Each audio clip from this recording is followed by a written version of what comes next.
Saludos a la familia del programa Más Cerca Estoy.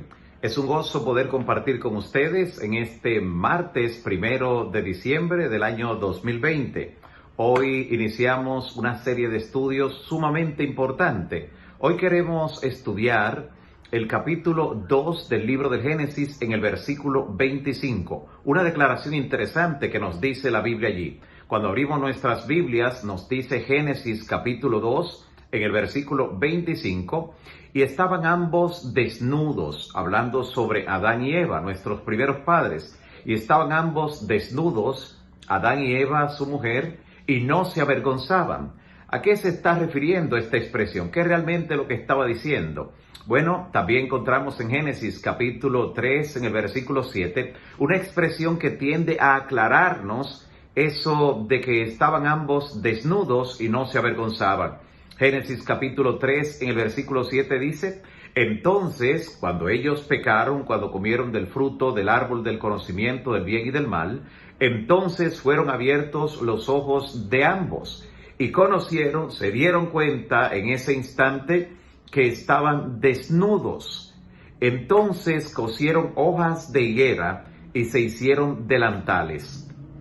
¿Acaso hay algún tipo de contradicción entre estos pasajes? Uno nos dice que estaban desnudos y no se avergonzaban.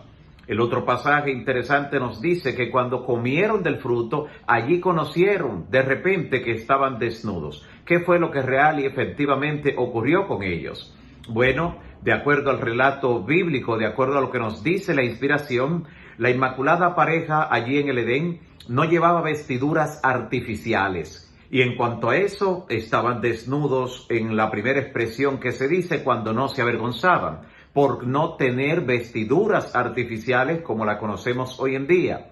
Estaban rodeados hasta ese momento y mientras se mantuvieron en la inocencia sin pecar, allí se mantuvieron rodeados, dice la inspiración, de una envoltura de luz y gloria. Recuerde lo que dice el salmista cuando habla sobre la creación de Dios al hombre. Le hiciste un poco menor que los ángeles y le coronaste de gloria y hermosura. Había un manto de gloria que cubría al ser humano. Sin embargo, después que el ser humano ahora peca, de repente todo cambia a su alrededor. Antes, Adán y Eva estaban desnudos con respecto a ese tipo de vestiduras artificiales, pero no estaban desnudos porque un manto de luz le cubría. Por eso dice que no se avergonzaban. Y ese manto de luz, como dice el salmista, era la gloria de Dios que los cubría, y esa gloria que era un reflejo del carácter divino. El hombre, como nos dice la palabra, había de llevar la imagen de Dios, tanto en la semejanza exterior como también en su carácter.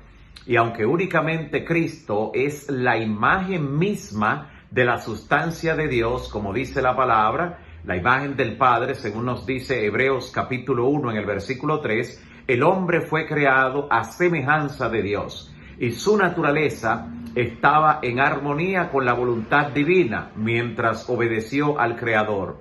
Su mente hasta ese momento era capaz de comprender las cosas divinas en forma plena. Sus afectos eran puros, sus apetitos y también lo que tiene que ver con su pasión estaban en sujeción perfecta a la voluntad de Dios. Eran sentimientos santificados hasta ese momento. Sin embargo, encontramos claramente que si el hombre se hubiera mantenido en perfecta obediencia a Dios, ese manto de luz que le cubría nunca hubiera desaparecido. Pero con la caída perdieron el manto de luz, que era un símbolo justamente del carácter de Dios que se reflejaba en ello. Y en ese sentido, ahora al desaparecer ese manto de luz, por lo que dice también la palabra, por cuanto todos pecaron y están destituidos de la gloria de Dios. Y ahora al apartarse la gloria de ellos, ese haz de luz, se dieron cuenta que estaban completamente desprotegidos. Qué triste la condición del ser humano. Y lo que hizo tratando de arreglar y corregir ese problema fue coser hojas de higuera, pero lo único que tenía era delantal de hojas de higuera. Solo podía cubrirse una parte, Pero Jehová Dios resolvió el problema del hombre con una promesa interesante, porque dice la palabra que Dios entonces le hizo túnicas de pieles para vestirlos. Así lo dice la palabra claramente en Génesis capítulo 3, versículo 21. Por eso dice el profeta: en gran manera me gozaré en Jehová, mi alma se alegrará en mi Dios, porque me vistió con vestiduras de salvación, me rodeó con manto de justicia, como a novio me atavió, dice la palabra, y como a novia adornada completamente. Así lo dice Isaías capítulo 61 en el versículo 10. También el apóstol Pablo dice en la carta a los Romanos: justificados pues para con Dios, tenemos paz para con Él, por medio de nuestro Señor Jesucristo, por quien también tenemos entrada por la fe a la gracia en la cual estamos firmes y nos gloriamos en la bendita esperanza de la gracia de Dios. Con la muerte de Cristo se resuelve el problema de la desnudez del ser humano. Y cuando todo el conflicto entre el bien y el mal haya concluido, cuando la historia del pecado sea borrado, por eso estaremos en la presencia de Dios, tal y como lo describe la palabra en Apocalipsis capítulo 7, versículo 9. Allí Juan nos dice: después de esto miré, y he aquí una gran multitud, la cual nadie podía contar, de toda nación, tribu, lengua y pueblo. Estaban en la presencia de Dios y delante del Cordero, vestidos con ropas blancas y con ramas de palmas en las manos. Llegará ese momento donde nuestras vestiduras, nueva vez, será ese manto de luz, esas vestiduras blancas que Dios proveyó para el ser humano desde la inocencia del pecado cuando se encontraba en el jardín del Edén.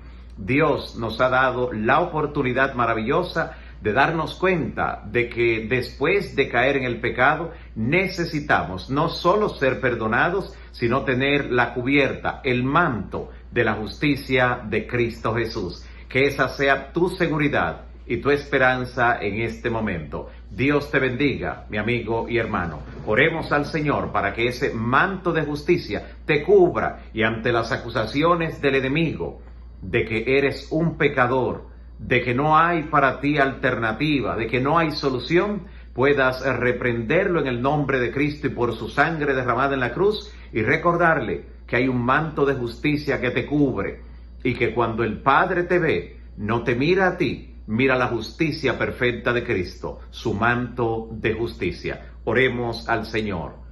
Padre nuestro que estás en los cielos, gracias te damos por el don maravilloso de la vida.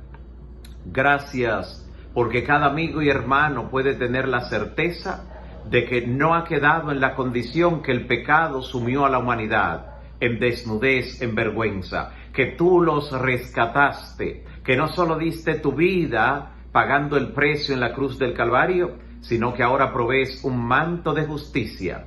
Ese manto que cubre al ser humano de la desnudez, de la vergüenza del pecado, y los rescata y prepara para vivir en la corte celestial.